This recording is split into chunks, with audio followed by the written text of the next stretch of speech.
Okay, hello everybody to our lecture Global Economics, and I will start with an overview how you can start your term paper, because you should do some kind of country analysis. You should look at the data, at the main indicators, and here I showed you this one.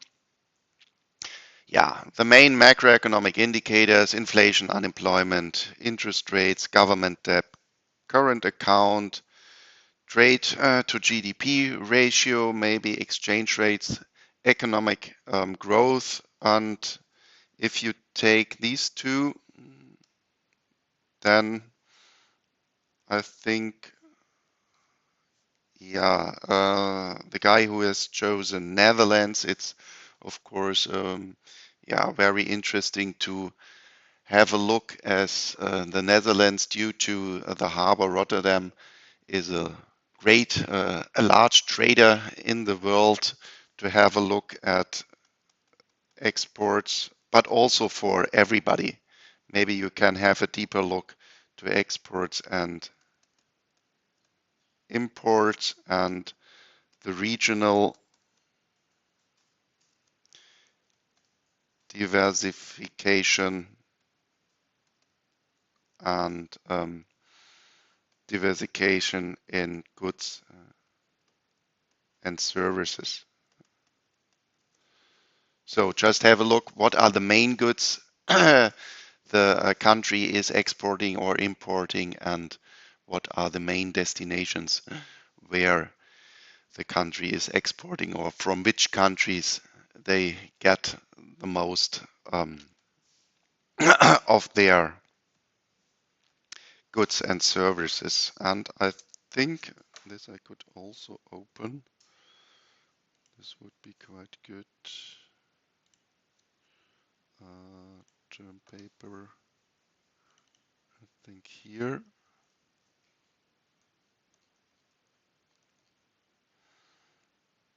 For these exports and import statistics,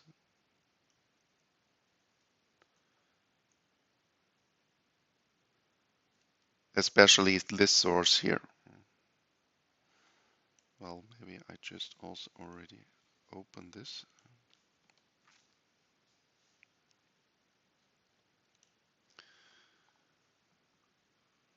Then, oops.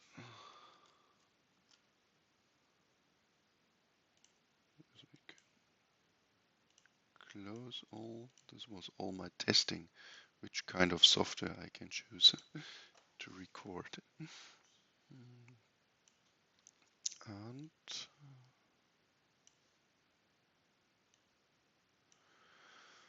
oh, they really changed their website compared to last year. So I have also to look if I find it. Data, resources, maybe tools, data and analysis, trade statistics, exports.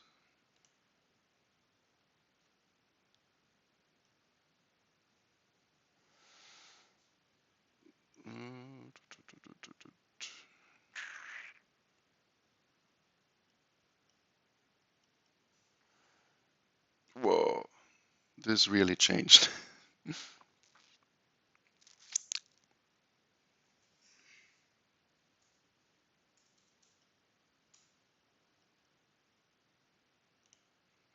This one. So I'm back again. This is my old source. This I know because now here you can choose the country, and I think Austria was the first one somebody has. Then you can choose Austria. Then you have here imports, yearly by country, and yeah, and default 5 per page. Oops, and I have to go a little bit up, 10 per page, and because it should go back to 2001.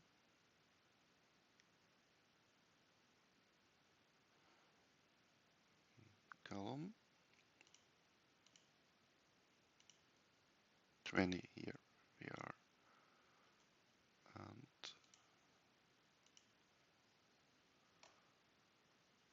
so now you are 2004. Maybe this is the first data point you get, but it's enough because you should start at 2008. And now you see here, very surprisingly, um, the main trading partner of Austria is Germany. And yeah, so because this is a quite good source where you can easily access the data. Of course, you find also this data at the World Trade Organization or at the UN, but there, the data source, it is quite harder to find the right data. So I would recommend this source in order to find trade statistics. But anyway, okay, so these are more or less the macroeconomic indicators you can start with, and then especially if you find in when you are dealing with your country, if you find some other interesting things, then of course surprise me that I can also learn something new. Okay, yeah, this we will do when we start with the other content. And yeah, what you are supposed to do is, no, the size is changing. Anyway,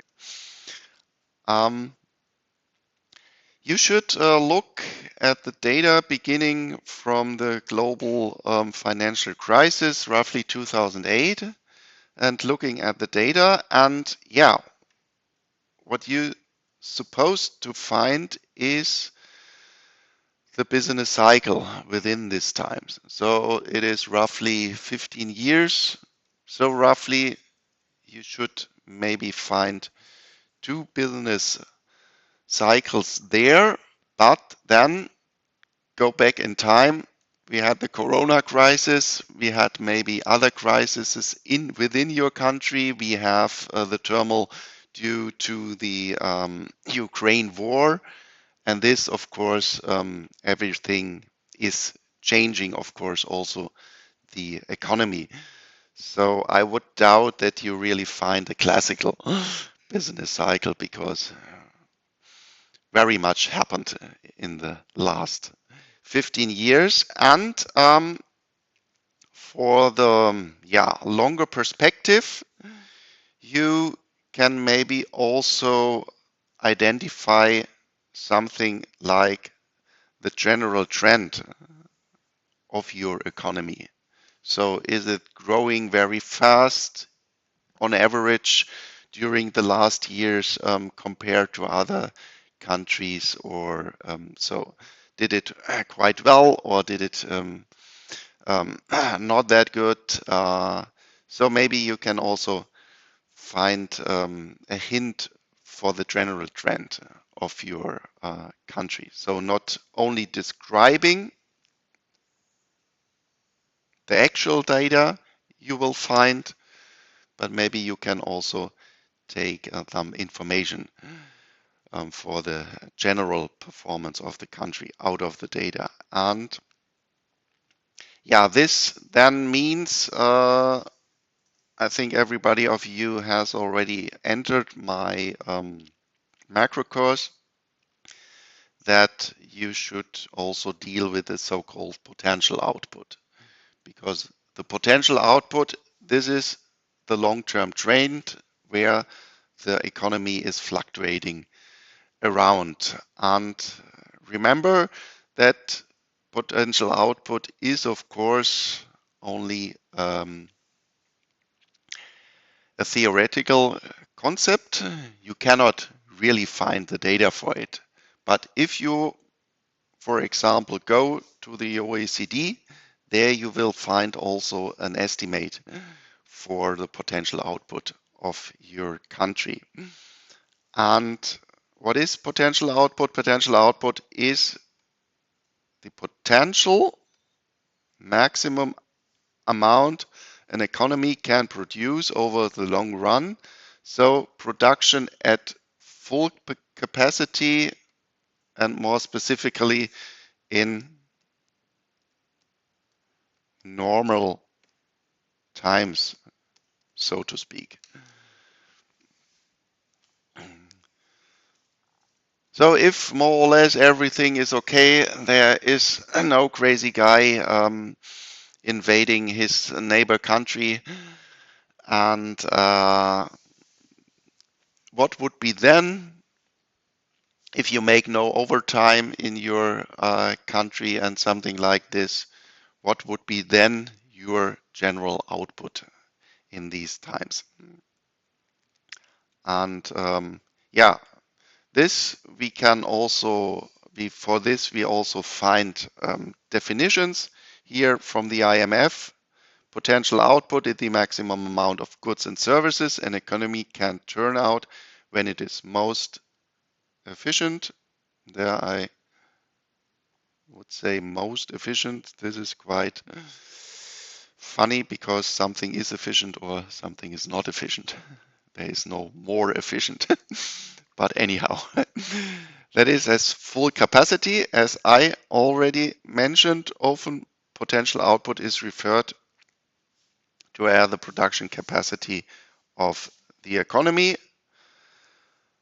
But here from the ECB, the critics, it must be noted that potential output cannot be observed. It can only be estimated, but has to be inferred from existing data using statistical and economic methods. There's considerable uncertainty in the measurement of potential output, which translates across the derived indicators. Well, we have here some guys who also participate in my statistic course, and yeah, you will do in your term papers in your statistic course some content about things what can happen if you do statistic analysis, and that it is not really easy because many things can happen when you make a statistic analysis. But what I want to show you is yeah, very easy method to estimate the long-term trend, and this you also have already seen within my macro course. So the first choice we would do to find something like a long-term trend, and this is this is real GDP development of Germany since the unification. So what we will want to find is the long-term trend. And well, the first choice in a descriptive way would then be more or less to calculate the average growth rate during these time period, and that also calculating just the average, that you maybe also there you have directly some problems.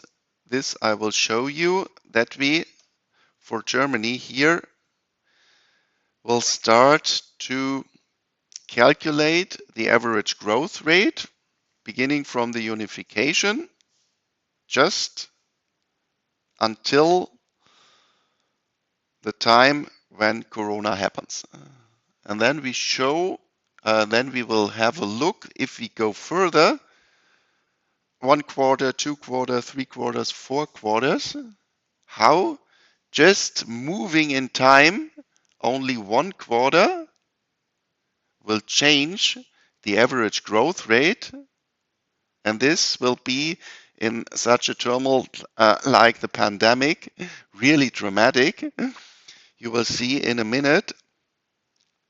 And if you look, if you then think what you are doing statistically, you're just moving only 1 quarter compared going back to 1991 means that you are moving only a relatively small part in time forward compared to the whole period. So we have here 30 years, and just 1 quarter you will see will really dramatically change your result. And therefore you have also to be careful. If you just do it in a very, very easy way, that you choose, so to speak, the right time period to get a meaningful output. And yeah, since I want you also to do some, so to speak, data crunching, therefore we will do this together, how we can just calculate these numbers. And for this, I just got the data here. This is price seasonally and calendar adjusted data for German real. Oh, price adjusted means that it is real GDP, but I put it just in front of here.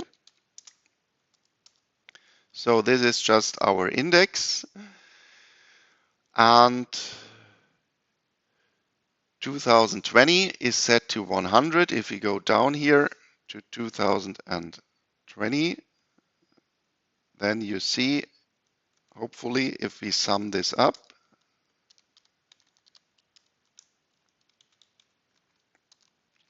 divided by 4, this should be 100 almost. Okay. So maybe there is some approximation within it. So, and what I want to get now is the average growth rate. And for this, firstly, I have to calculate every single growth factor from quarter to quarter. And this we just can do, that we calculate index of Q2 1991 over index of Q1 1991. Enter. This is now the growth factor from quarter to quarter.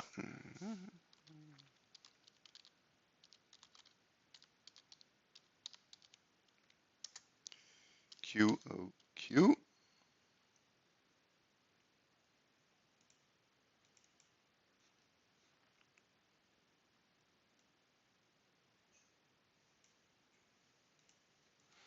And now the nice thing is, if we just copy this formula and going down to the end,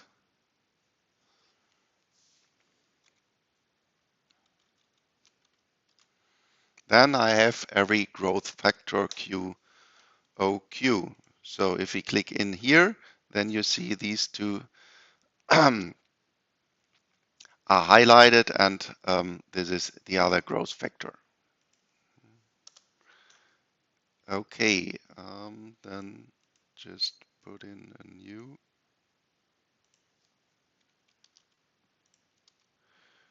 Because also we are interested on the growth rate. And what is then the growth rate?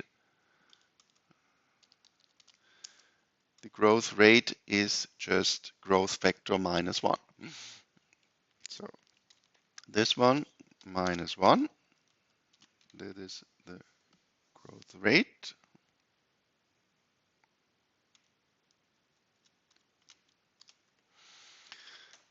And usually we take this in percentage. And then you see from the first quarter to the second quarter in 1991, GDP has been shrinked by minus 0.4%. So, but now we want to have the average growth rates. So how we have to calculate this, and there you have to keep in mind that we cannot just calculate the arithmetic mean of the growth rates because we have here now this growth process. We have to take the geometric mean of the growth factors. So then another column.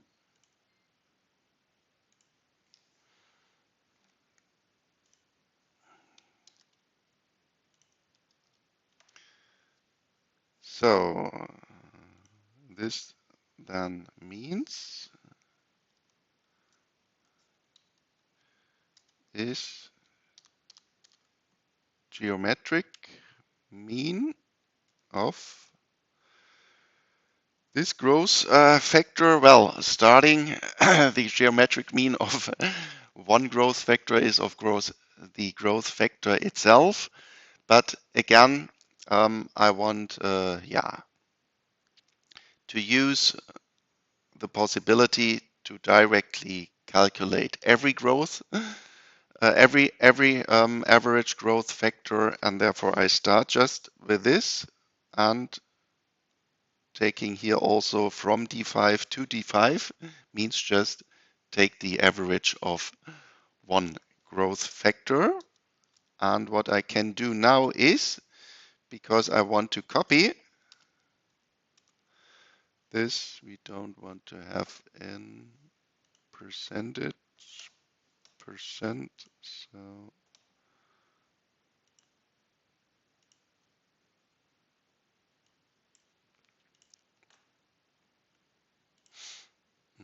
maybe a little bit more.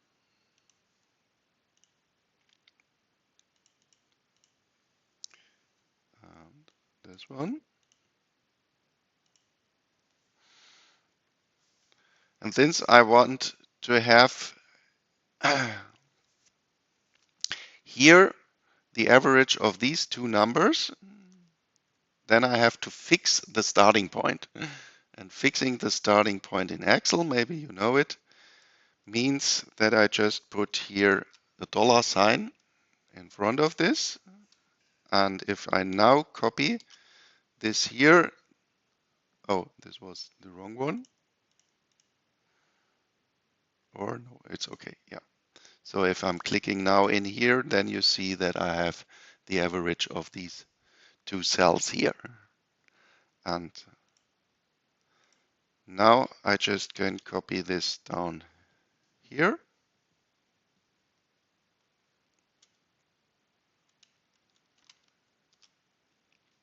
Oh, sorry, I wanted to have the average growth rate. So this is growth factor, and then I have to subtract, of course, here also a 1. And now going down. And now we again can choose the percentage, and this now would be our average growth rates. And we want to start 1991, 2019 Q4. So our data would start just here.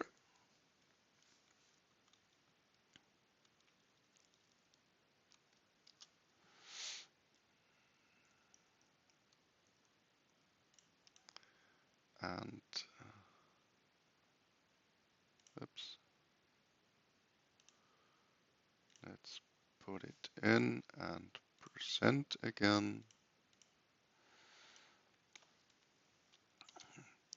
And well, in order to compare it, because what we want to do here is somehow to obtain an estimate for our general long-term growth trend in our country. And in general, if we are talking about what is potential growth rate in a country, then we always think what is the change of GDP of one year compared to another year. And what I did here is to compare one quarter with another quarter. So what we now have to think of is if I grow every quarter with 0.34%, 4 quarters in a row, what would be then the accumulated growth rate for one year as a whole? And this we call then the annualized growth rate. Well, and hopefully you have done this in your mathematical courses. This just means starting maybe from 100, growing at first time with 0.34% means that in the second quarter I have 100.34, and then I have to put 0.34% on 103.4. So let's go here, annualized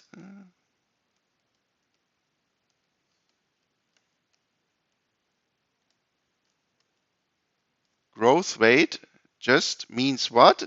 This means, well, you're starting from 100 in the first year, 1 plus the growth factor,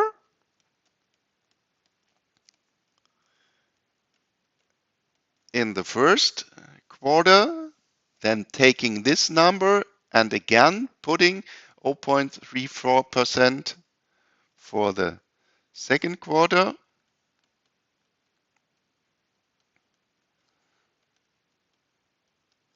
of course also for the third quarter,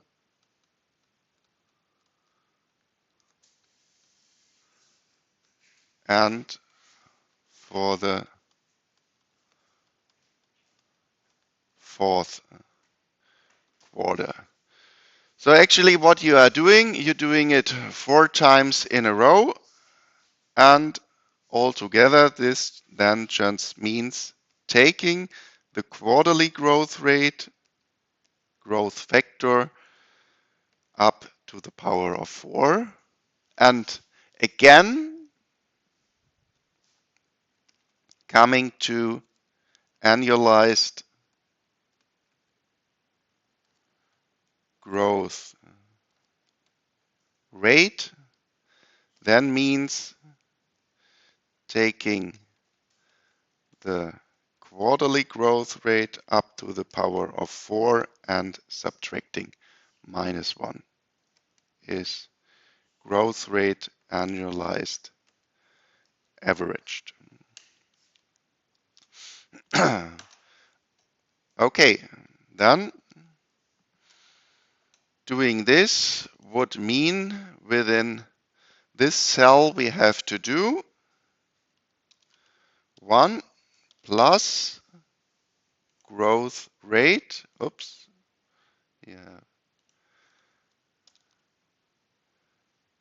to get a formula, growth rate up to the power of 4 and -1. This copying down here, percent, and these are now our wanted data.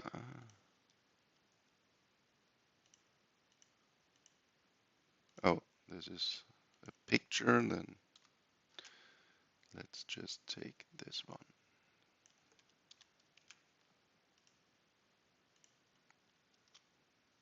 Up, another format. This one looks good.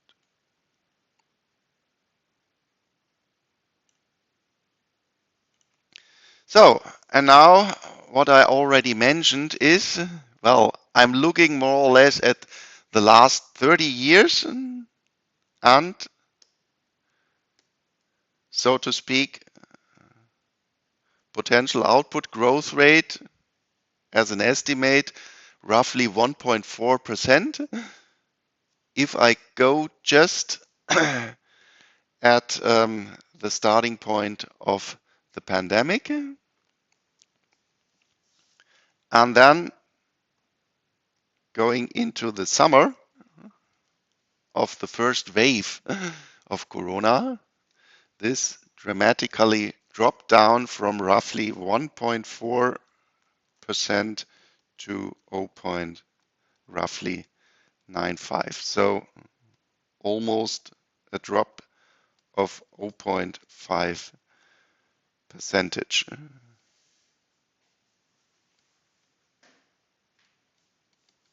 points.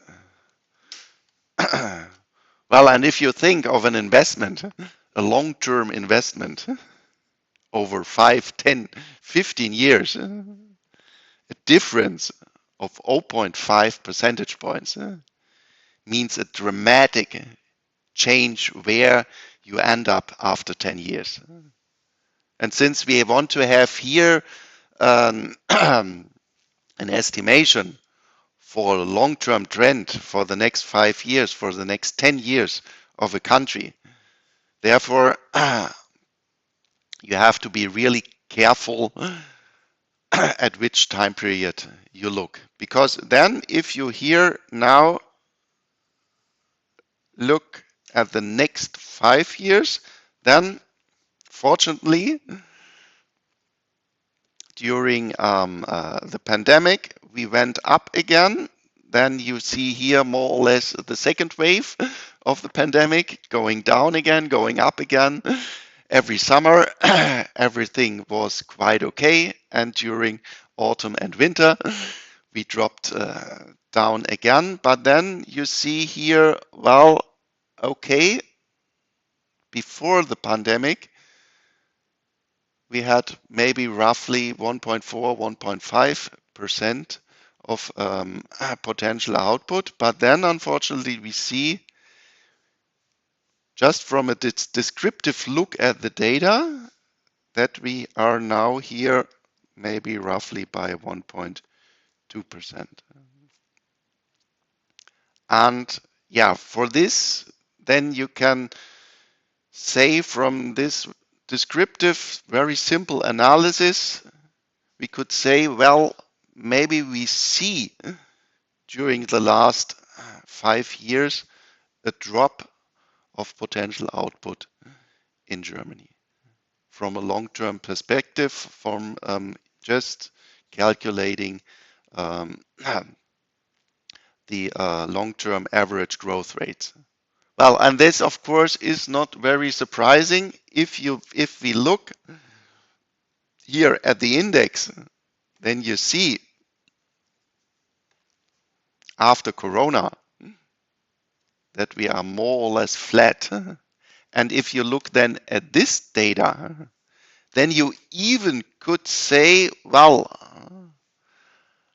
I do not really know what happens tomorrow, but it would not be very surprisingly if our potential output is even less than 1.2 or 1%.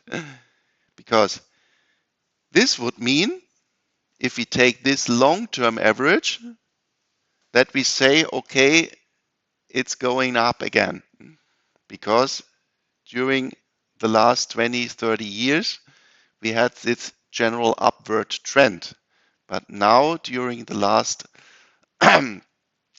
4 years, we have this side trend of our index. Well, of course, here I went quite deeply into the data. You do not, you need not do this for every indicator within your country analysis, but maybe at one part you can have a little bit deeper look if you find there something interesting. Okay, so done. Another 10 minutes. I also will upload all these Excel files which I showed you. Then let's have a look. I opened it, I think. Where is it? Here. The OECD Economic Outlook. And where's Germany? Content.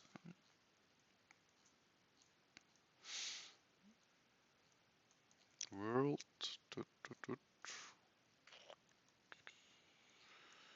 No content.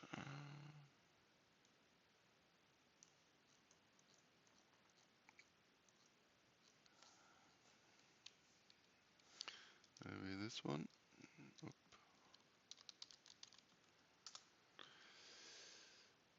9 times. Then I think we are.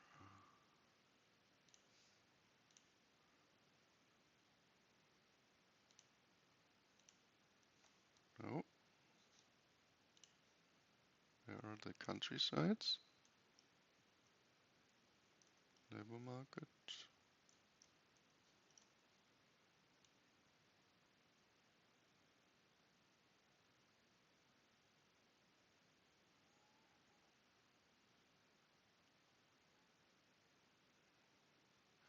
Oh, this is only, sorry, the general overview. Then I go back to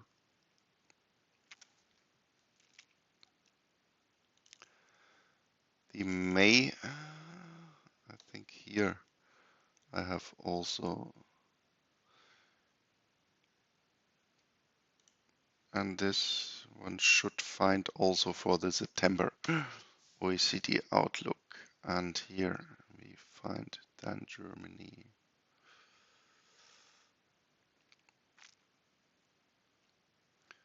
Where do we have it? France. Oh, let's take France. Some of you has France, I think. Um, Up, nicht.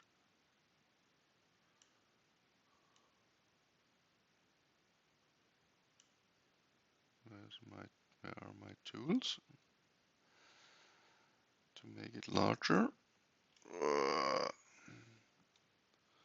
What kind of viewer is this?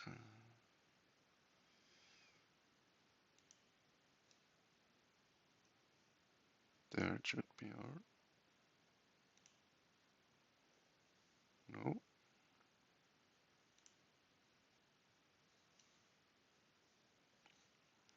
Where's my plus?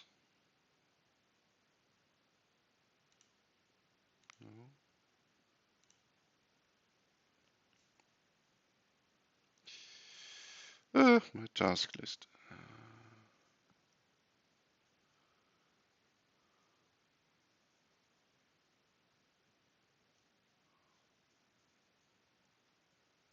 Because this you can hardly see. But maybe it's enough because you here just see this is since 2021, just an overview of the data in France. Maybe then it's larger. No. Oh, here it is. Oh, yeah, sorry. Now we see it in a better way. So this you know from my macro course. This is just the main parts of GDP and the development of these. GDP deflator. Here you have inflation, unemployment rate, fiscal balance, general debt, current account, and what you also have is I think 2-page description of the actual economic situation of your country. So I think this is a good starting point just to have a look at to find or to get an idea what you're supposed to do. Okay, and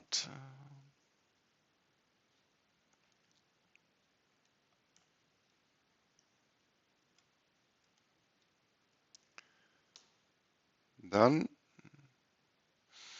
what you can also do is just to have a look at the general business cycle. Well, you can go back if you find the data. This is the data for Germany back to 1970. But if you find quarterly data, you can just cut off here in 2008 the numbers. And if we take, for example, this picture for Germany, then it would just look like this, starting from 2008.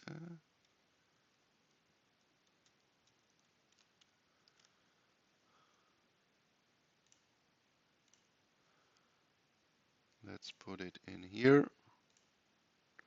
And this is real GDP.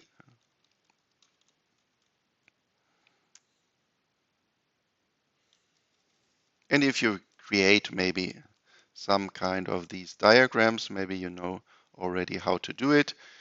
Here in Excel, you can then choose, taking just the index within a line, and then you get this output. And well, in this exposition, you do not see that much because the vertical axis has not the right range, and then you can just change the range here, and let's say we start from 80 and maximum is maybe 115, or what do I have here? 110 would be quite good.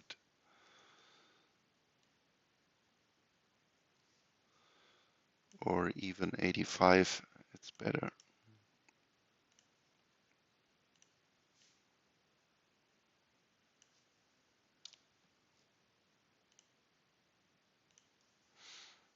And taking then for real GDP, this picture, and what I want from you is then just describing what has happened within these times. And of course, then you see here Corona, then you see this part here on the right side that we are not going very well in the last 3 years. And we quite have good performed after the global and financial crisis, starting with, on average, quite high growth rates. Maybe then you can also go there, and maybe then you just calculate the average growth rate for this, so to speak, a good period that we see. Well, we had almost 10 very, very good years in between Corona crisis and the and the global financial crisis. Yeah, you should just play a little bit around with your data.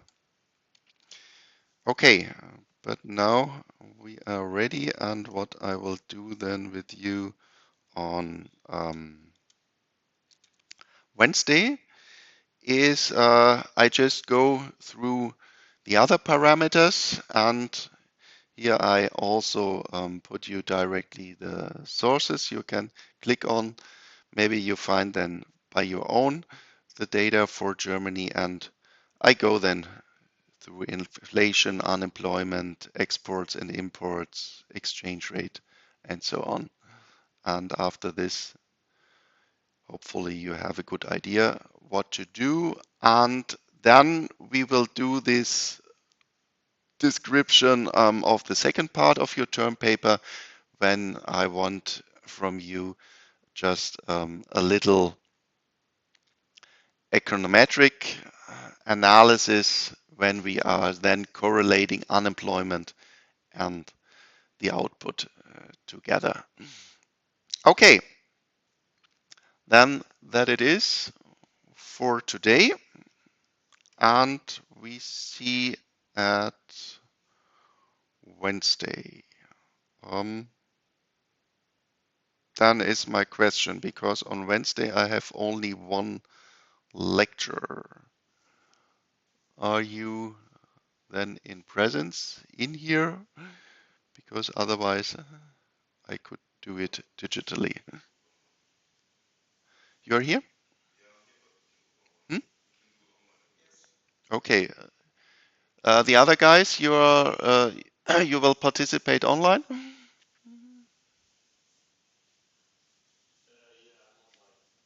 Online. Okay. Then yeah, I will make an announcement within the Moodle room that everybody will know it if I'm here or not. Okay. Then thank you very much for today.